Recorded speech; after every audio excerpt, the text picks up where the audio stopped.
L-4 filgħaxija raġel li beda jirrifjuta li joħroġ minn residenza fi triq il-ħaġar fil-Mosta spara tiru ferra surġent tal-pulizija.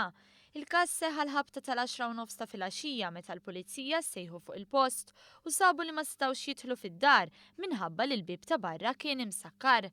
Il-Pulizija tad-Distrett ippruvat tikkonvinċi lir-raġel ta' 45 sena u li huwa resident il-Belt Valletta sabiex joħroġ mir-residenza iżda dan baqa' jirrifjuta. Fuq il-post waslu wkoll il-Pulizija mir-Rapid Intervention Unit u mid-Dipartiment tal-Investigazzjoni Kriminali.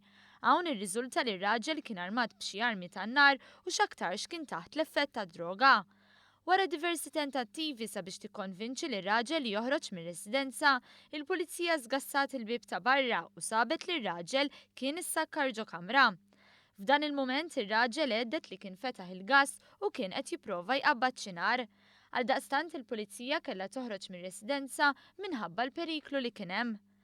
Mal-intefa' n-nar il-Pulizija daħlet fir-residenza t-tieni darba fin ġie żgassat il-bieb imbarrat tal-kamra fin kien ninsakkar ir-raġel. Kif daħlu fil-kamra suspettat ipponta arma tan-nar lejhom u spara tir. Il-Pulizija kellha tuża taser gun sabiex ir-raġel trażżan u hekk kif is-surġent tal-Pulizija vviċinah sabiex joħodlu l-arma minn idejh, is-suspettat spara tir ieħor bliema tir laqat lilu nnifsu u lis-surġent fsiequ. Fuq il-post issejħet l-assistenza medika sabiex iż-żewġ persuni jingħataw il-kura.